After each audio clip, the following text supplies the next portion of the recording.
दोस्तों नमस्कार। भगवान परशुराम जी के प्रकटोत्सव पर आप सभी लोगों को हार्दिक शुभकामनाएं। हमने उनके विशाल चरित्र को सारगर्भित करने की बहुतायत से कोशिश की। निश्चय ही आपको ये बहुत पसंद आएगा। आप पूरा देखिए, इसको सब्सक्राइब कीजिए, चैनल को सब्सक्राइब कीजिए, बेल का आइकॉन कीजिए, इसके जो लिंक को शेयर कीजिए। आप हमें इंस्टाग्राम में भी फॉलो कर सकते हैं, डिस्क्रिप्शन में इसका लिंक दिया हुआ है।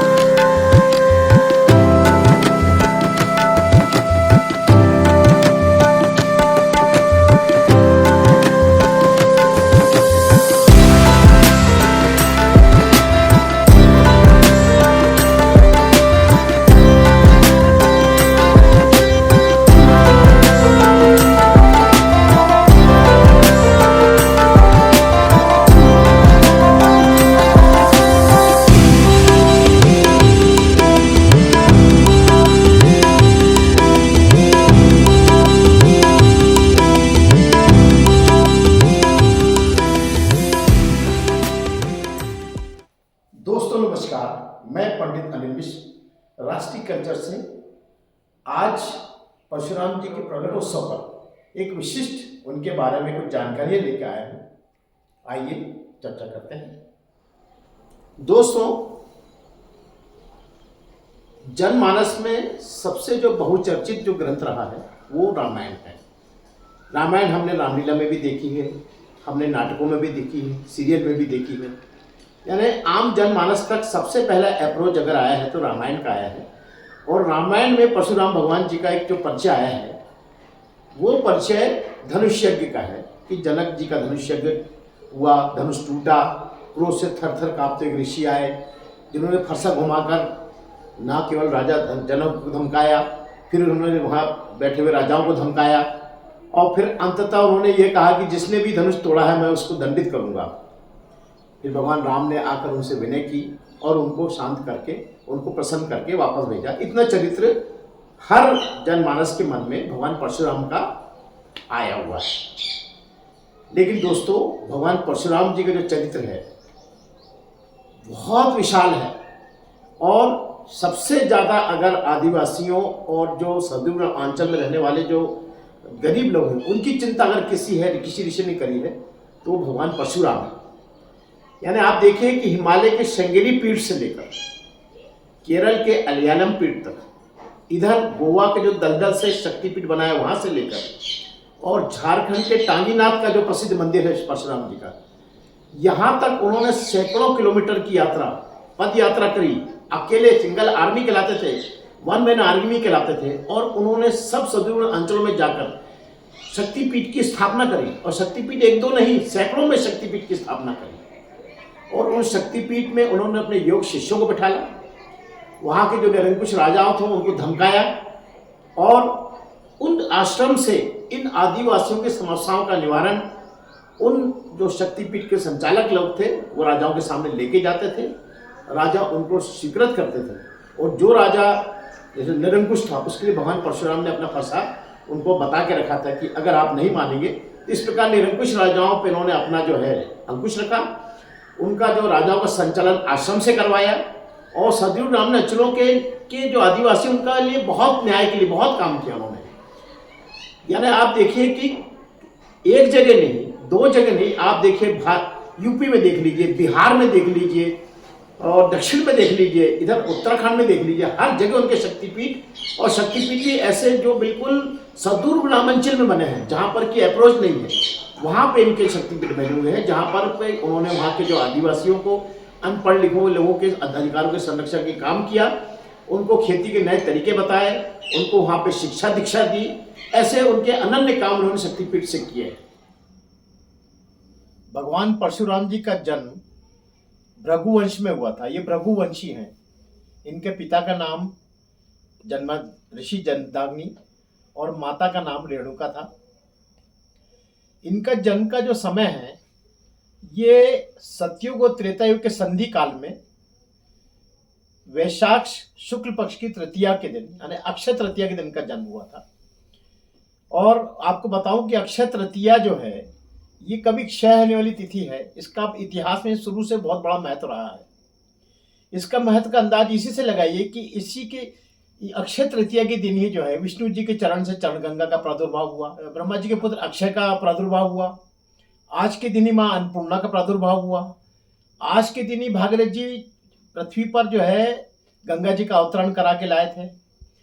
आज के दिन ही जो है कृष्ण सुदामा का मिलन हुआ था। और आज के दिन ही बिहार वृंदावन में बिहारी लाल जी का जो है चरण दर्शन आज के दिन ही अक्षय तृतीया के दिन ही कराया जाता, साल में एक बार। और आज के दिन जो है युधिष्ठिर ने जब अज्ञातवास में थे, उस समय जब उनको भिक्षा के लिए जाने में दिक्कत जाती थी, तब उन्होंने सूर्य की उपासना करके उनसे अक्षय पात्र प्राप्त किया था, जिससे कि उनको भोजन हमेशा अक्षय पात्र से मिल जाया करता था। आज के दिन है द्रौपदी का जो चीरहरण हुआ था, उसमें कृष्ण जी ने उनको बड़ी साड़ी दान करी थी, जिससे उनकी लाज बची थी। आज के दिन ही इंद्राणी को जो है जयंत के पुत्र की प्राप्ति हुई थी। आज के दिन ही महाभारत का ग्रंथ का लिखने का शुरुआत मुनि वेदव्यास ने किया था। ऐसी अनन्य घटनाएं हैं जिसका प्रादुर्भाव अक्षय तृतीया के दिन हुआ था। अक्षय तृतीया के दिन ही कृष्ण जी ने जो है शंख फूका था कलयुग का, गुरु संदीपन के आश्रम में उज्जैन में। और ये जितने भी युग परिवर्तन होते हैं, 27वां मनवंतर युग चल रहा है। जितने मनवंतर के बाद जब प्रलय आता है और सारे युग फिर से प्रारंभ होते हैं, तो हर युग का प्रारंभ अक्षय तृतीया से ही प्रारंभ किया जाता है। इतनी महत्वपूर्ण तिथि है अक्षय तृतीया। अब देखिए, हम आते हैं इनके जन्म स्थान के बारे में। तो जन्म स्थान का जो दावा है, बहुत से स्टेट्स का दावा है, और आपको जानकर आश्चर्य हुआ कि हमारा मध्य प्रदेश में इसमें प्रथम प्रमुख दावेदार है। इंदौर से 37 किलोमीटर दूर और महू से 17 किलोमीटर दूर जानापाव की जो पहाड़ियां हैं, जो कि सतपुड़ा रेंज में आती हैं, वो 7 पहाड़ियां हैं। उससे जानकर आश्चर्य होगा कि 7.5 नदी निकलती हैं उसमें से, जिसमें चोरल, गंभीर, ये प्रमुख नदियां हैं। गंभीर जो नदी है, जिसका कि उज्जैन में बहुत बड़ा गंभीर प्रोजेक्ट अभी प्रारंभ है। तो इस प्रकार से बड़ी बड़ी नदियां वहां से निकली हैं, और जो सब नदियां जाके अंत में जो है चंबल बेतवा में मिली, और चंबल बेतवा जाके यमुना में इनका समापन हुआ है। तो ऐसे जो ये जनपाव की जो पहाड़ियां हैं, जानापाव की जो पहाड़ियां हैं, उसके पास में हासलपुर गांव है। हासलपुर गांव में परशुराम जी का विशाल मंदिर है, और अभी भी वहां भग्नावशेष जो बताते हैं कि वहीं परशुराम जी का जन्म हुआ है। तो मध्य प्रदेश का दावा इंदौर का है, और इसके अलावा बहुत से स्टेट का दावा है, यूपी का दावा है, और अपने बिहार का दावा है, झारखंड का दावा है। झारखंड का जो टांगीनाथ जी हैं, वहाँ पे भी अभी भी जो फरसा उनका गड़ा हुआ माना जाता है, और वहाँ पे भी उनका बहुत बड़ा स्थान है। और इसी प्रकार से जो उड़ीसा में जो है, उड़ीसा में भी इनका स्थान माना गया है, जहाँ जहाँ इनने बड़े बड़े शक्तिपीठ डाले थे। और आपको जानकर आश्चर्य हुआ, कई स्टेट में तो 10 से ज़्यादा जगह पे इन्होंने शक्तिपीठ डाले हैं। तो उन सब जगह पे इनका दावा जन्म स्थान का वहाँ के लोग करते हैं। अब इनका जो बचपन जो निकला है, तो आपको जानकर आश्चर्य हो गया कि इनकी पूरी शिक्षा दीक्षा जो है वो कैलाश पर्वत पे हुई है, और स्वयं शंकर जी के सबसे प्रिय शिष्य रहे परशुराम जी। और उनकी शिक्षा दीक्षा में सप्तऋषि का भी बहुत बड़ा हाथ रहा है, और पूरी शिव पंचायत का बहुत बड़ा हाथ रहा है। और आपने जो, मैंने आपको पहले भी बताया था कि जो जनकपुर में जो धनुष यज्ञ में जब ये गुस्से में गए थे, उस गुस्से का कारण भी यही छुपा हुआ है। क्योंकि शिव जी के पास में उस समय दधी जी के हड्डी से बनाए हुए 3 धनुष थे, गांडीव, सारंग और पिनाक, जिनकी सेवा उनके शिष्य लोग करते थे। उसमें परशुराम जी भी शामिल थे। इन धनुषों को उठाना अपने आप में बहुत कठिन था, बहुत भारी धनुष थे, जिसको कि उठाने में रावण जैसे लोग भी पनाह मांग गए थे। तो ऐसे ये अनुपम जो धनुष थे, इनकी चाप चढ़ाना, इनका टंकार करना, ये सब इनके रोज के परशुराम जी के काम थे। उनकी पूजा करना, उनको स्नान कराना। तो इस प्रकार से इतना इनसे इनका अंतरंग प्रेम था। और ये जब उन्होंने देखा कि पिनाक धनुष के टूटने की आवाज उनको समझ में आई, तो वो इस हाहाकार से दौड़े थे कि मेरे गुरु का धनुष तोड़ने की हिम्मत किसकी हुई। और उन्होंने को मालूम था कि उन्होंने जनक को भेंट किया था, इसलिए सीधे जनक के राज में वो पहुंचे थे, और वहां थर थर कांपते उन्होंने सबको जो ललकारा था। और फिर वही जो जब उनका जो सारंग धनुष उनके पास था, शिवजी द्वारा दिया हुआ, तो सारंग धनुष को जब उन्होंने चाप चढ़ा के रामचंद्र जी ने बताया और उन्होंने चाप चढ़ा दिया, तब उन्होंने सारंग धनुष रामचंद्र जी को भेंट कर दिया था। उसी सारंग धनुष से रावण मारा गया था। तो इस प्रकार से इनकी शिक्षा दीक्षा का जब पूरा स्वभार भार जो है वो शंकर जी ने लिया था और उनके बड़े परम शिष्य रहे। और जो तीसरा गांडीव धनुष था वो लाक्षागृह की घटना के बाद जब अर्जुन वनवास में थे, उसमें शिव जी की तपस्या करते समय अर्जुन को उन्होंने ये गांडीव धनुष भेंट किया था। इनके शिष्यों में, परशुराम के शिष्यों में भी बहुत बड़े बड़े योद्धाओं का नाम है, जिसमें द्रोणाचार्य भी शामिल हैं, भीष्म पितामह भी शामिल हैं, और जो उनका सबसे प्रिय शिष्य था वो कर्ण था, जिसको वो बहुत चाहते थे, जो कि बहुत विलक्षण बुद्धि का स्वामी था। लेकिन उसकी एक गलती के कारण वो बाद में शापित हुआ था। मैं अपन इसमें आगे चर्चा करेंगे। फिलहाल आप ये समझ लीजिए कि इनकी शिक्षा दीक्षा और इनके अंदर जो संस्कार डाले थे गरीबों के लिए, वो सब इन्होंने कैलाश में और शिवजी से प्राप्त किए थे। इनके जो कालांतर में जो घटनाएं हुई, उसमें कुछ प्रमुख घटना को उल्लेख करना मैं इनके चरित्र के लिए आवश्यक समझता हूँ, जिसमें इन्होंने 21 बार भूमि को जो है छत्री से हीन किया था। ये घटना बड़ी मार्मिक है और इससे इनकी कुछ बदनामी भी हुई और कुछ इनका नाम भी खूब फैला, इनकी दहशत भी खूब फैली। उसका क्रम यह है कि घटनाक्रम इस प्रकार हुआ कि एक बार है क्षत्रिय समाज के सहस्त्र बाबू अर्जुन ये अपनी दलबल के साथ में जमदाग्नि के आश्रम में आए और उन्होंने कुछ विश्राम करने की इच्छा प्रकट करी। चूंकि इसमें भोजन का समय था तो ऋषि जी ने उनसे खाने का आग्रह किया। उन्होंने हाथ जोड़ के मना किया कि देखिए हमारा बहुत बड़ा लाव लश्कर है, 500,000 लोग हम लोग हैं, इतने लिए आप भोजन का व्यवस्था करने में आपको तकलीफ जाएगी, आप तकलीफ ना करें, हम भोजन घर जाके करेंगे। तब उन्होंने जमदाग्नि ने अपने जो कामधेनु गाय को सामने ला के डेमो किया और उन्होंने उनकी पूजा करके और मांगा, और उसी समय 1000 लोगों के खाने की व्यवस्था इमीडिएट हो गई, तत्काल हो गई। तो ये देखकर सहज बाबू जो थे वो चमत्कृत भी हुए और थोड़ा लालच में भी आए। उन्होंने जमदाग्नि से कहा कि ये गाय आप मुझे दे दीजिए। जमदाग्नि ने इसके लिए मना किया कि गाय मैं आपको नहीं दे सकता हूँ, ये गाय हमें बड़े वरदान से प्राप्त हुई है और ये ऐसा दी नहीं जा सकती है। खैर, रात में जब सब सो गए तो सहस्त्र बाबू अर्जुन उस गाय को लेके चुरा के लेके चले गए। सुबह जमदाग्नि ने जब देखा, ऋषि जमदाग्नि ने, कि उनकी गाय चोरी हो गई है, तो उनको समझ में आ गया कि ये हमारे सहस्त्र बाबू राजा ने किया है। उन्होंने परशुराम को ये घटना का जानकारी दी कि ऐसा ऐसा हुआ है। परशुराम जी सहस्त्र बाबू अर्जुन के पास गए, उन्होंने विनय की कि आप ये गाय छोड़ दीजिए, आपके अच्छा नहीं लगता, आप इतने बड़े राजा होकर आप कोई चीज़ चुरा के लाए हैं, मना करने के बाद लाए हैं। सहस्त्र बाबू अर्जुन ने मना किया, दोनों का युद्ध हुआ, उसमें सहस्त्र बाबू अर्जुन मारा गया और परशुराम जी वो गाय लेके वापस आश्रम में पिताजी के पास आ गए। फिर वो अपने दूसरे कामों में बाहर निकल गए। इस बीच सहस्त्र बाबू अर्जुन के बच्चों ने आकर जमदाग्नि की हत्या कर दी और ये ऐसा अनन्य जघन्य अपराध हुआ था कि जब परशुराम जी लौटे, जब उनको पता लगा, तो उस समय उन्होंने अपनी माता को छाती पीटते देखा और उनके मन में तभी संकल्प हो गया कि मेरी माता ने 21 बार छाती कूटी है, मैं 21 बार भूमि विहीन करूंगा, छत्रहीन कर दूंगा, इन सारे वसुंधरा को मैं छत्रहीन करूंगा 21 बार।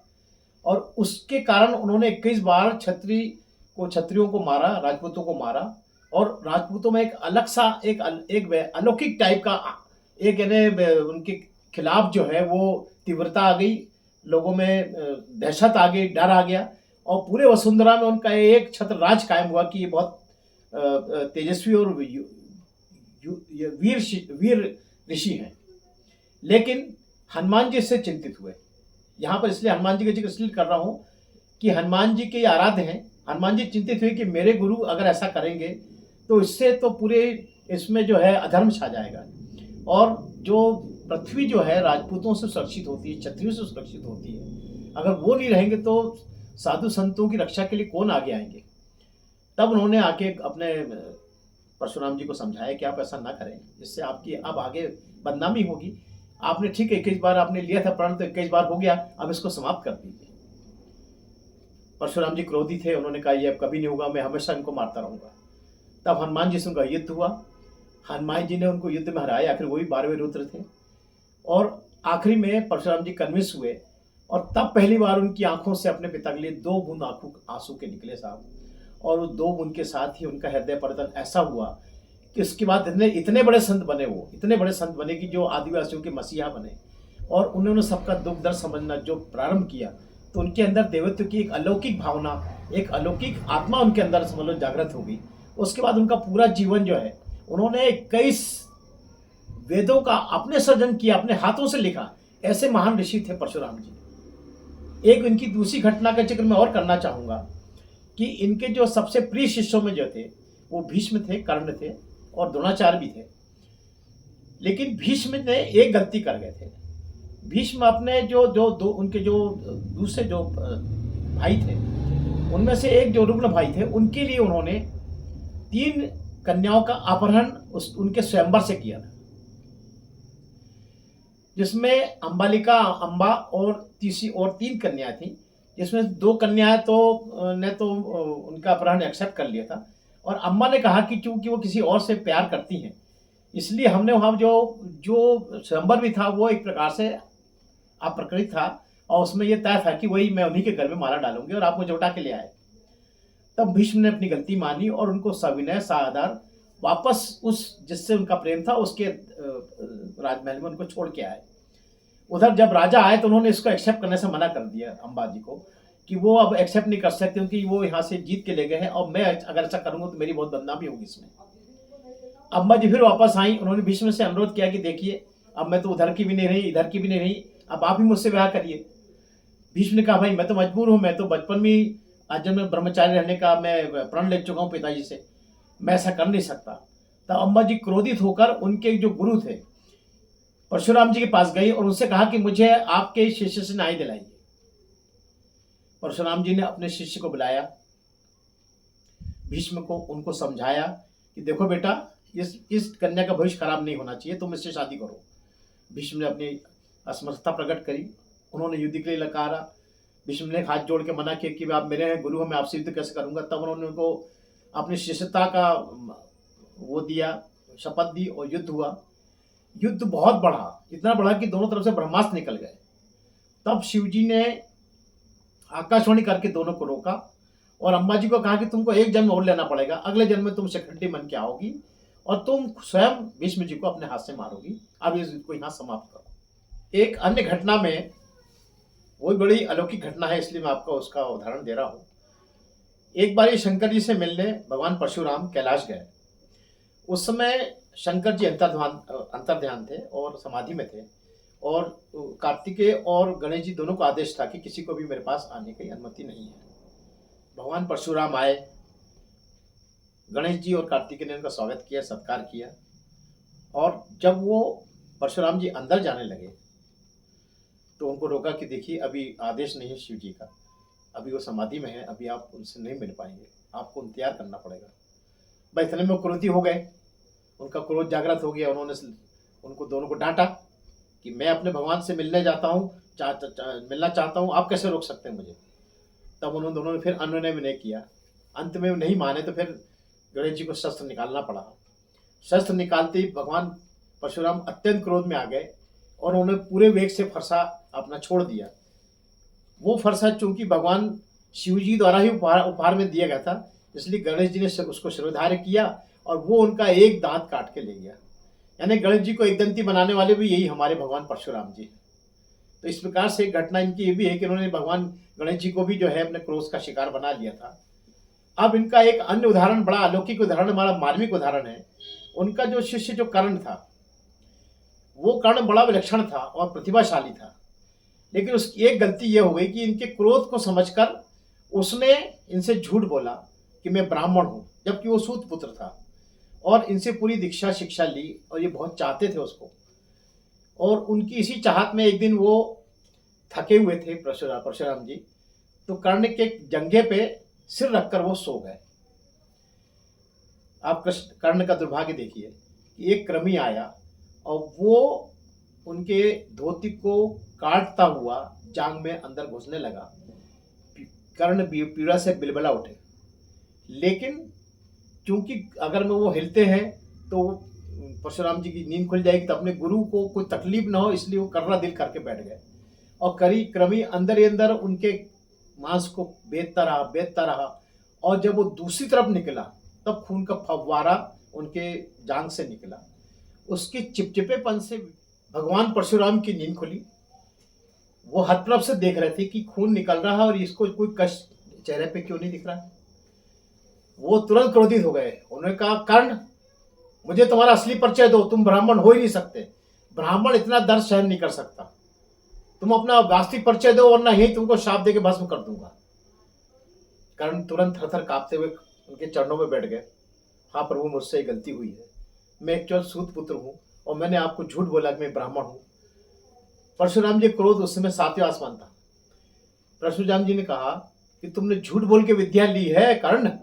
जब तुमको वास्तव में इसकी जरूरत पड़ेगी तब इस विद्या को तुम भूल जाओगे। मेरा शाप है तुमको। कृष्ण जी अपने कर्ण जी फूट फूट के रोने लगे। उनके चरणों में लिपट के, गुरु जी, मैंने आपकी बहुत सेवा की है, मेरा कल्याण कैसे होगा? आप मुझसे नाराज होकर इस ढंग से मुझे शापित करेंगे तो मेरा कल्याण कैसे होगा? तब वो थोड़े द्रवित हुए। उन्होंने कहा, बेटा, ये शाप तो तुमको भोगना ही पड़ेगा, लेकिन तुम्हारा अंतिम जो क्रियाकर्म है सब मैं अपने देख रेख में कराऊंगा, ये मेरा वादा है तुमसे। और फिर उसके बाद वो उनको कर्ण को लेके गए अलकनंदा के किनारे। वहां पे पिंडहार नदी के किनारे बैठ कर उन्होंने बाकी इनकी काफी कुछ इनकी जो विद्या बाकी थी पूरी करी। फिर जब महाभारत का युद्ध हुआ तो जब एक्चुअल इनको ब्रह्मास्त्र की जरूरत थी और जब इनका अंतिम समय था, तब उस समय इनका जब इनका रथ का पहिया टूट गया तब इनको ब्रह्मास्त्र याद नहीं आया। उस समय याद नहीं आया। ये पहिया निकाल कर उससे लड़ने की कोशिश करते रहे। इसी बीच अर्जुन ने इनके पूरे शरीर को बीन डाला था। वहीं पे ये इनकी मृत्यु हुई। लेकिन इनका अंतिम संस्कार जो है, परशुराम जी उसके बाद इनको लेके गए और उनके बाकी वंशजों को भी लेके गए। और इनके साथ में उन्होंने वहां पिंडहार नदी के किनारे अलकनंदा के, जहाँ पिंडहार नदी अलकनंदा में मिली है, वहां पे इनका अंतिम संस्कार हुआ, जहाँ पे इनकी शिक्षा दीक्षा हुई थी। आज वही स्थान परशुराम जी की तपस्या और इनकी जो वरदान के कारण कर्ण प्रयाग के नाम से बहुत विख्यात है। जो 5 प्रयाग हैं उनमें कर्ण प्रयाग का स्थान तीसरे नंबर का स्थान है। पहला प्रयाग जो है विष्णु प्रयाग है, दूसरा जो है वो मंद प्रयाग है, तीसरा कर्ण प्रयाग है, चौथा रुद्र प्रयाग है, 5वां देव प्रयाग है। ऐसे 5 प्रयागों में इनको शामिल मिलकर इनको बहुत सम्मान मिला है।